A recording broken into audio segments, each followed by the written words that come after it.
everybody. We are getting ready, and it's going to be sooner than later.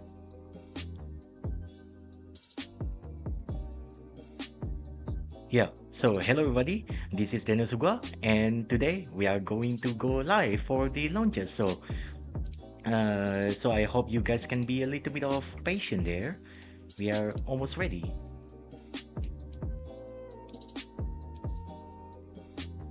Okay. Uh, okay.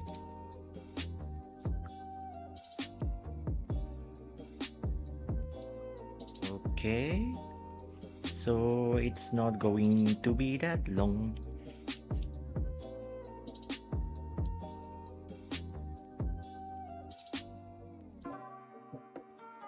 Ooh. What's even that sound? Okay. 1 minute and 40 seconds. So let's go. I'll be there. Oh, 90 seconds. Minus 90 seconds. Okay. Today's live coverage of ULA's Okay, Vulcan so launch we are of getting ready. USSF-87. I'm At this going to time, the pause team is here. not working any issues, and we are proceeding towards the liftoff at 4:22 a.m. Eastern. Yeah, so yeah. Let's go, guys. Okay, T minus 1 minute. T minus 1 minute. Range status. Okay, so here we go. I'm going to show you guys Range here. green. All right, range green. So let's go. Yeah. This time we 45. actually made it. Tank at step 3. Okay, so T minus 40 seconds, getting ready for the ignition. And you need to remember all of this rocket is actually 34. Metalox rocket. If I 30. remember, BE4 start only the box, go. only the upper stage is the Hydrolox Verify one. ECS reduced for launch. Okay, and Verified. this has 4 solid rocket boosters, Vulcan. side Go booster is it? Centaur. Okay. Go SF-87. Okay, let's go. T minus 15. 15, 14, 13, 12, 11, 10. 10, T minus 10, 8, 9, 7, 8, 6, 6, 5, 5, 4, 4, 3, 3, 2, We have 1. We ignition. have ignition. 1. Okay, and we have liftoff liftoff of from United the Launch Cap Alliance Canaveral Space SF-87 Launch Complex for the United 41. States Space From the Force, Slick 41, we continuing have ULA's liftoff legacy in of the national Vulcan security space Centaur launch. VC4S. The 4 solid rocket boosters with the short fairing configuration carrying the USSF, the United States Space Force 87, GSSAP 7 and 8, and getting ready for the Mach 1. And right now it's already going to the subsonic You are Mach hearing 0.5 Daniel and above, providing launch and getting vehicle ready for the descent Mach 1. And for the sound, we don't know why, but it's really coming from the ULA, the United Launch Alliance. And get ready, 47 and Mach 1. It's already reaching Mach 1, the speed of sound. And getting ready for the max Q, maximum aerodynamic, fully pressure, fully exerted on the launch vehicle itself. Let's see. Q, maximum dynamic Alright, pressure. max Q. We have already reached that peak stress of the rocket itself, and also on the payload. Oh, what's that? I hope we Body don't rate have speed any looks problem stable. with the SRB nozzle. But I hope this is more like burn off ablative stuff rather than fully pop off. But We are looking approaching burnout so and far jettison so of the good. solid rocket boosters. Okay, and looks like so far we don't see any nozzle pop off, so this is more like the ablative nozzle in action happening on the SRB, and getting ready for the SRB jettison, the separation of the SRB. And good indication of SRB burnout on all 4 SRBs. Okay, SRB are already burnout, getting ready for the jettison.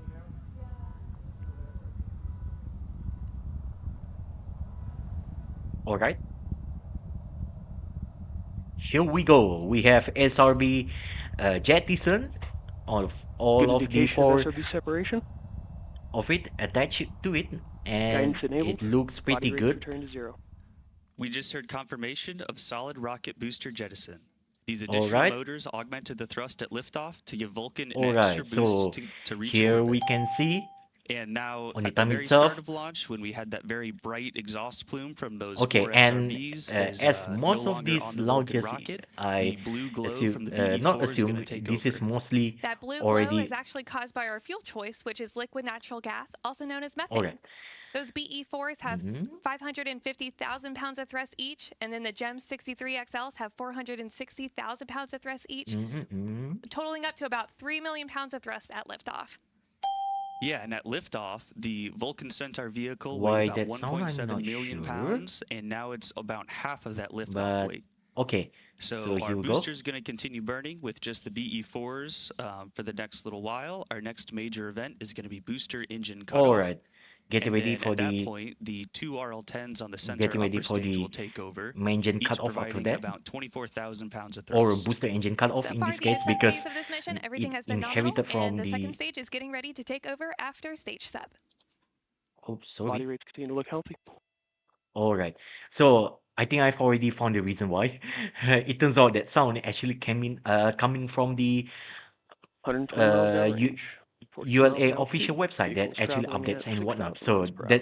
that's how the sound actually came from. But well, it's already resolved properly. And in case you want to know why I start this stream pretty hastily, well, because I'm just already I've already back here in my already back This is Vulcan back Mission where Control I at should be. 2+4 So minutes. We're so coming that's up why on our it's next pretty mission hasty. events. But Let's listen in. otherwise it should be good. Okay, and after that it should be beyond the fairing separation. I mean, if I remember, beyond Vehicle's the approaching 200 miles downrange. beyond the main engine start, the upper stage start on the Centaur upper stage, the RL-10C rocket engines there. Beyond that, it should cut off right there, including the fairing separation, because of course this launch is a We've little begun bit boost phase chill down, prepping the upper stage engines. how do I say, military in nature. RL-10 So housing temps responding as expected. so don't expect any extended coverage as usual. 270 So miles we are downrange, going to traveling see that. 10,000 miles per hour. Okay, and looks like okay. From what I can see, it's already We've completed boost phase chill down. should be 5 minutes. Okay, T plus 5 minutes into the flight, 290 seconds into the flight, and altitude good is shutdown. already We got beacon. 117 kilometers. So it's already beyond the Karman line, Good the indication of stage 100 separation. kilometers. Okay, We got pre-start on H2 and O2. okay, let's see on the And ignition. reflection Two if good we upper can stage get engines. anything else. Okay, and not so much else we get beyond the. And good indication of PLF jettison. Okay, so it looks like we have main engine start number 1 on the upper center upper stage, and also the pilot fairing separation. And beyond that, that's all we got the This is coverage. Vulcan Mission Control That's at T all. plus 5 minutes and 40 seconds. We just heard flight commentator Daniel Brenson confirm the successful completion of the early milestones in today's flight, and all systems continue to operate nominally. Yeah. Yeah, that was a very clean liftoff, and like you said, we've hit all of our early milestones Okay, from so this morning's launch looks like campaign. There is it's still a going ways pretty to go good. for Centaur to reach Geo, but so In far this this fourth mission preliminary, for the the first ULA 6 Vulcan minutes into Centaur the launch flight vehicle has looks been pretty very good. clean. And it's as been you a can really see, great fourth all launch. the And as status we wrap up our looks live coverage, green we as want to well. say thank you for staying up late or waking up early to tune in for today's Yeah, flight, so and remind you to visit ulalaunch.com. Follow us on socials at ULA Launch, and subscribe to our YouTube channel for launch updates, videos, and other content. Before we sign off, let's take another look at today's liftoff. alright, so this is the launch replay. 10. T minus 10, 9, 8, Okay, 7, 6, 5, so here we go. 3. We have ignition. 2, 1. Okay, and this liftoff is of United it Launch of the Alliance launch replay of SF-87 carrying for the United the States Space Force, carrying the continuing ULA's legacy in national USSF-87, security space aka launch. also GSSAP 7 and 8, and that's all. This is the only thing we see right now. T plus 7 minutes, and that's it. Looks pretty good. And now everything looks done. And yeah, if you see me try to go live shortly before that, I actually attempted try to stream the Proton M launch of the Electro L number 5, but when I tried to hit the stream and whatnot, suddenly for whatever reason YouTube decided to just screw the whole browser. Okay, the whole browser that I'm using here. So I have no choice but to cancel it, and unfortunately I have to delete it because, well, I don't want to show show you guys the most, how do I say it, the most unperfect, literally not good at all. I mean, if it's not even that perfect, okay. Uh, Let me see. I want to open the music so you guys can hear it. Okay. Okay, so let me continue my conversation. I mean, like, I'm okay if there is some kind of perfection and whatnot, including, when I try to stream, you see early on, I don't mind. You can hear the ding ding, that Windows 95, 98 ding sound. I don't mind. You guys can hear it. Okay, that's a little bit of perfection, and that's where behind this VTuber, you see right now. Obviously, I'm a human at the end of the day, so I do make mistake. Everyone can make mistake, but that's the kind of perfection that I can tolerate, and most of you guys can tolerate. But try imagine this: I try to go stream with the Proton M DM3 upper stage block rocket, okay, carrying the Electro L number 5. There's not much information beyond some design and whatnot, but just you need to know, Electro L is a basically replacement for the first Electro satellite that were launched to the geostationary orbit. Also the same place where how do I say? Also the same place where yeah, the same, also around the same orbit regime where the Electro L also launches, which the first generation of the Electro satellites never operational. So they instead fully replace it with the Electro L. Okay, and now that's already number 5, the 5th build of it. Okay, and I intend to stream it because, well, there's that opportunity literally comes once in a lifetime. Okay, back in the day, I remember around my teenage year. Okay, Proton M rocket, and also, yeah, mostly Proton M. That's basically around middle 2010s, like that. It's actually regularly launched and pretty exciting time. I remember I'm very hyped with that kind of rocket. So that's why I tried to stream it, but the browser decided to just literally not like crash, but the browser, especially how the YouTube tries to handle it, it says like the content are not available, please try again. And then I try go other streams and whatnot, even the videos and whatnot, and unfortunately it just decided to just bog out, not working, and it means I have to do again on scratch and whatnot. So I just decided, rather than try it again, and especially because I'm rushing, I'm actually rushing back again here and finally back in my hostel, and I just decided, you know what, screw it, I'll just stop the stream, and I have no choice but to delete it. Okay, because that one is literally not good. Okay, I mean, I understand if you try to go stream, there's some imperfection once in a while, especially some stream, that's okay. But when that kind of stuff literally snacks so much, I literally cannot show anything else beyond this broke down. Well, there's no point. might as well call it a day.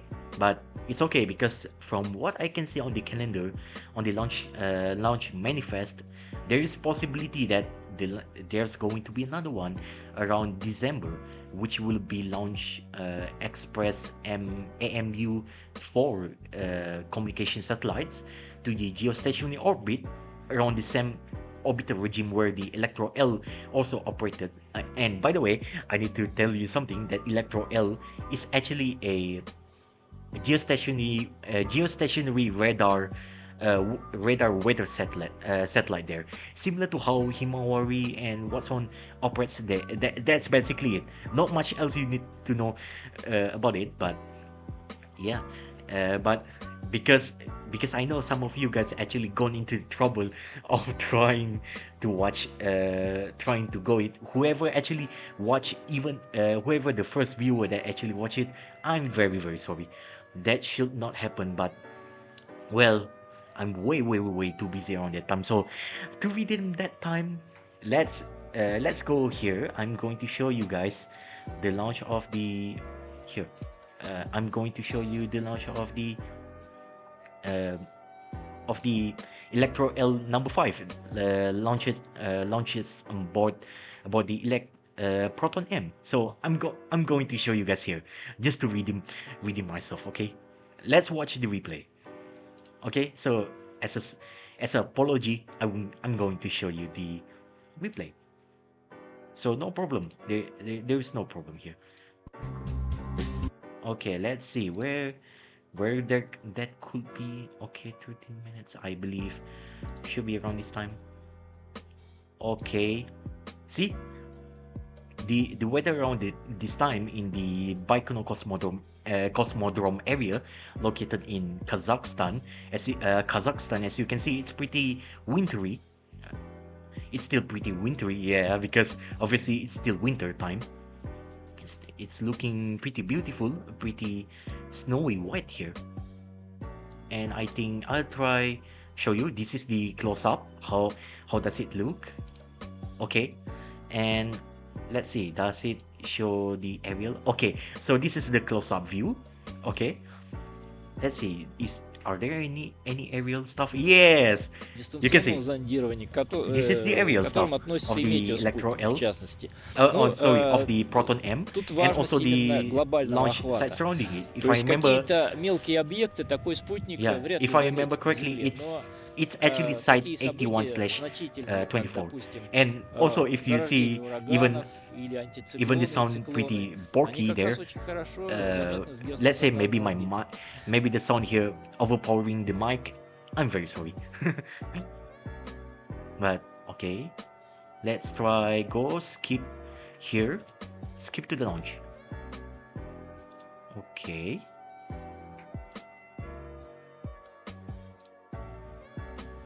Okay, so this is the minus 10 seconds into before the launch of the Proton M, DM3 carrying the Electro L number 5 from the Baikonur Cosmodrome. And then after that, you can see the ignition lateral. Oh, and I forgot to mention that this rocket itself, it's fully powered by the hypergolic propellant, which, if I remember correctly, the oxidizer is UDM hash. No, not UDM hash. That one is for fuel. Okay, let me correct myself. The oxidizer is dinitrogen tetroxide, N2O4, and the fuel itself is the UDM hash, the unsymmetrical dimethyl hydrazine.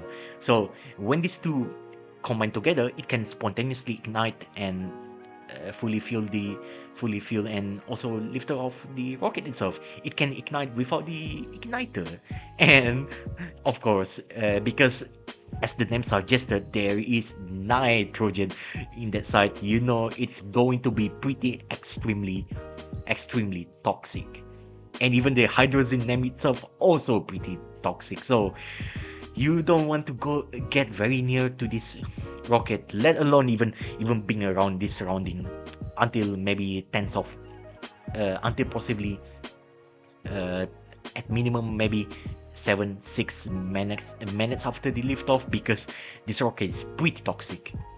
It's not good, and probably you will not have any good time when you even try to smell this. So yeah, I mean, when this nitric acid literally just attacks your lung and what's on, even your skin, your bodies, even with some moisture and humidity, it's going to kill you pretty fast here. So yeah, you don't want to get near here. I mean, literally any kinds of rocket, when this kind of big, you really don't want to get near, even if it's not toxic. Because why? Because this sound wave literally can crush your bodies and whatnot. Even the heat itself is literally as if I remember correctly, as hot as the surface of the sun. You really don't want to get near to this. So yeah, if you ever see this rocket, even though it's pretty beautiful, just be careful. Don't get too full on the good color, is it? But other than that, let's go watch this replay again. Let's see. Here we go, and we have ignition of the launch replay, and this is the aerial view of the drone itself. This one is from the Roscosmos for this launch. And this one actually launches around less than 30 minutes before the launch of the Vulcan Centaur that we actually witnessed. So you can see the color itself is pretty good, snowy white there. So here's how the launch actually looks like. Okay, and also I'm going to guide you from here until the separation of the upper stage of the DM3, because that's literally how the stream ends. So yeah, it's going to be 10 minutes, and then after that we'll be gone. And after that, you can see there it's already reaches not only the speed of sound but also the max Q, as you can see indicated by the atmospheric water vapor. And after that, the launches is looking pretty good. And maybe possibly because I'm also a little bit short of time, I will also skip some part. Okay, and this is how it goes for the whole course of this flight. And in case you want to know, this sound is a little bit artificially. This sound is artificially aided by the Roscosmos, so it's not my doing. That's how it actually sounds in the stream. I mean, this is more like just for simulated stuff, especially if it combines together with the CGI real-time animation for this launch itself. And you will see it later. There is CGI there. Okay, and after that, the first stage already separated and burned out, and after that, ignition of the second stage. And as you can see, this is how it looks like. And then for the whole course of the flight until around T plus 6-7 minutes, as you can see indicated here, we are going to skip a little bit because not much time for me. I need to do something else behind the scenes, so we're gonna skip a little bit. Okay, skip a little bit here. Okay, so this is how the view looks like 4 minutes after the liftoff. You can see the Baikonur Cosmodrome area, due to the intense heat and also the flame and also sound wave pressure there. You can you already saw that it's literally blown up.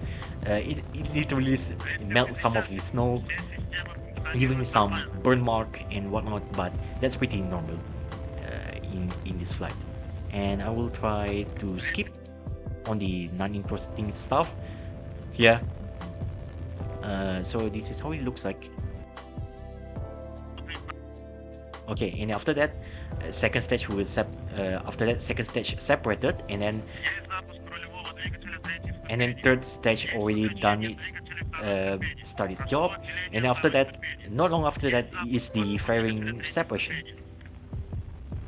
Okay, fairing separation, you can see there on the animation there, happening around 139 kilometers of altitude into the flight, and around velocity almost 17,000 kilometers per hour when all of this happening into the flight. And it's ignited until 585 seconds, I believe, almost 10 seconds. No, almost 10 minutes into the flight. Okay, so let's try skip some of the uninteresting part, because I do need to move on. And yeah, you can see this is how it looks like on the close-up. That's how the Electro L looks like when installed configuration, especially inside the pellet fairing. Yeah, you can see there is some like radar, some sounder and whatnot that will be deployed into the orbit. Especially for the Russian weather station there, you know. So this is let's just say the closest comparison I can make is the Japan's Himawari satellite that also does its job as well, pretty good, and also with the US um, Ghost satellite, you know, GOES. So that's basically the analog I can give you, guys, how it actually looks like. And we can skip a bit uninteresting part because I don't have too much time and I need to do something else behind the scene. And after that, the third stage already burn out, but before that it's already burn out, and after that the orbiter block, the DM3, separated, and then it will be used to circularize it to the orbit and whatnot. So that's basically how it works.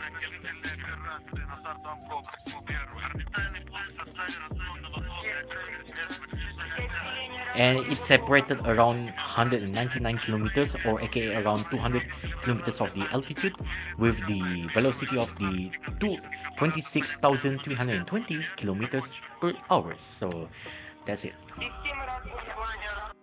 And that's it. This is the ground how it looks like and whatnot.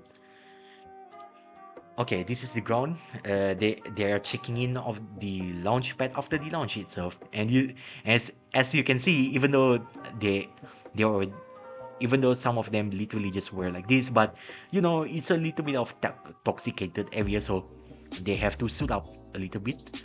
But otherwise, they're good. They can just spray and douse in some water and dilute some of that nitric acid, and it will be good to go for the launch at the end of this year on the December 2026. A letter for the Express MU4. Hopefully I'm not mistaken with my information. So that's it. And that's it, everybody. Thank you so much for watching, and thank you for being patient even though things happening. Oh, and I also forgot to turn down that music. Oh my goodness. Okay, I mean it's okay, it's fine. I'll also give link to this one of the launches. Maybe I'll give instead from the international rocket launches as well, and also the Roscosmos official live stream before that, so you can watch the replay. And also, yeah, I guess that's it, everybody. Thank you so much for watching, and take care. We are and if there's no cancellation, should be around 5. No, it's not 5. Why am I even saying that? Around 6 hours plus from now, we should be launch of the Ariane 64, carrying the Amazon Leo, if I remember what Amazon Leo is it? Yeah, Amazon Leo LE-01. Yeah, and it should be around 20 plus satellites, or I don't know how many of it, because yeah, 32 satellites inside there, but not really super disclose whatever is it, right? But it's okay. We are going to watch these two. Hopefully there's not going to be delay because my life is a little bit of delayed chaos, but it's okay. Thank you so much, everybody, for watching, and take care. And enjoy your day, everybody. Bye bye. Take care. See ya for the next stream here. So this one. So thank you, everybody. Bye bye. Take care. Wow. What am I even doing? I'm just. Oh. Oh man. Oh man. This is a little bit of a disaster. What am I even doing? Okay, okay. Let me while I'm still going live, let me show you the correct one. How it looks like. If not because I have to rush for stream, I'm going to show you the correct one. Okay? Like sorry guys. Very sorry.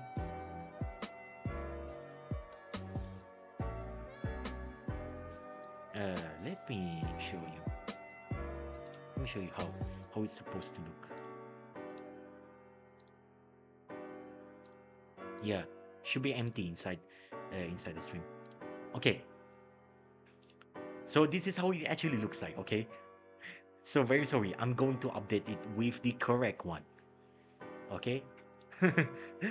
So thank you everybody. Bye bye and take care.